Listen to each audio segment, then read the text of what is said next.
하나님은요, 우리가 교회 안에서 안락함을 누리고 이 가운데 은혜를 누리는 것을 기뻐하시죠. 근데 기뻐하시지만 이것에 만족하는 것은 원하지 않으십니다. 이 가운데 있는 평안함과 이곳에 있는 안락함으로 여기가 좋사오니 멈춰 있기를 원하지 않습니다. 왜냐하면 지금도 교회 밖에는, 지금도 온 세상에는요, 예수 그리스도를 모르고 죽어가는 많은 영혼들이 있기 때문입니다. 하나님에게는 그 영혼들도 귀한 하나님의 자녀들입니다. 그래서 우리가 그들에게 나아가 복음을 전하기를 원하십니다. 왜냐하면 하나님께서 그것을 위해서 우리를 먼저 구원해 주셨기 때문입니다.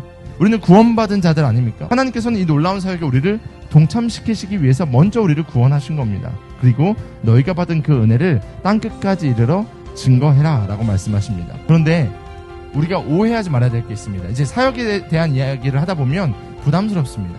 왜냐하면 감당하려면 능력이 필요하고 감당하려면 뭔가 툴이 필요할 것 같고 뭔가 잘해야 될 것 같기 때문에 부담스럽습니다. 그런데 하나님께서는요, 우리에게 무리한 사역을 맡기지 않으십니다.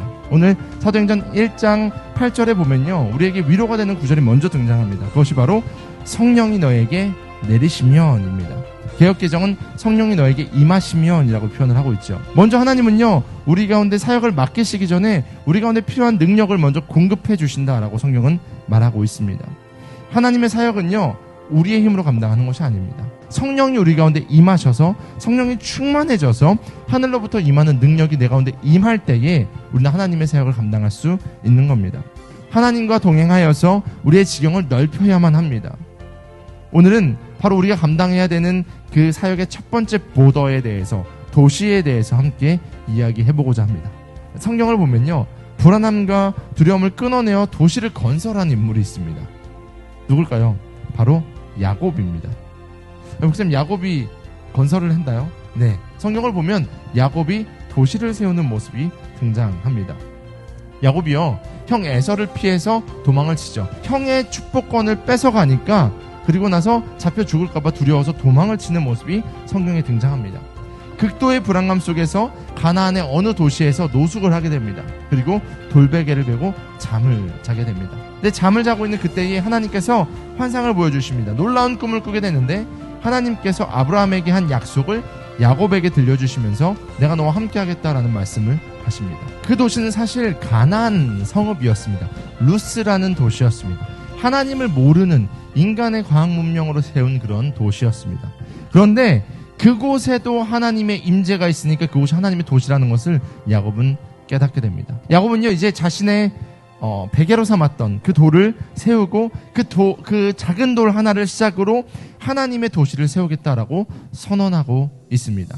작은 돌을 세우지만 분명 하나님의 통치가 있는 도시, 하나님이 함께하지 않으시면 인간의 모든 것이 헛됨을 알고 하나님의 임재를 구하는 도시, 가짜 에덴이 아니라 하나님이 함께 하시는 진짜 에덴을 우리는 건설해야만 합니다. 인간의 불안함과 두려움이 깔려있는 그런 도시가 아니라 참된 평안과 만족이 있는 그런 공동체를 우리는 계속해서 세워나가야 한다는 것입니다. 사랑하는 청년 여러분, 이런 도시를 세우실 수 있겠습니까? 여러분은 이런 도시를 세우셔야만 합니다. 바로 여러분이 베고 있는 작은 벽돌이 있으면 됩니다. 그리고 여러분의 믿음의 고백이 있기만 하면 됩니다. 당장은 보잘것없는 작은 벽돌인 것 같지만 눈앞에는 커다란 성벽과 발달된 문물과 강력한 힘이 있는 것 같지만 마치 노아가 산 꼭대기에 방주를 지으라는 하나님의 말씀에 순종해서 하나 나무를 가져다가 방주를 만들었을 때 결국 그 방주를 통해서 인류가 다시 시작된 것처럼 우리에게는 주어진 상황과 환경을 뛰어넘는 순종만 있으면 되는 것입니다. 그리고 우리는 그저 하나님의 은혜를 누리기만 하면 되는 것입니다. 그것이 바로 이 도시에, 이 세상의 커다란 도시 속에 하나님의 도시가 있는 이유입니다. 그리고 그 도시 속에는 지금도 세상에 수많은 사람들이 죽어가는 영혼들을 바라보면서 하나님의 도시로 초청해야 되는 우리의 소명이 담겨 있습니다. 우리는요, 그 영혼들에게 나아가 우리의 도시로, 하나님의 도시로, 진정한 에덴으로 우리는 초청해야만 합니다. 우리는 이 신림 지역에 나아가 예수 그리스도의 증인이 되어서 하나님의 도시, 즉 하나님의 공동체에 그들을 초청해야만 합니다. 여러분이 가는 곳곳마다 하나님의 도시가 세워질 것이고 여러분이 가는 곳곳마다 쓰러져가는 수많은 영혼들이 주님께로 돌아올 것입니다.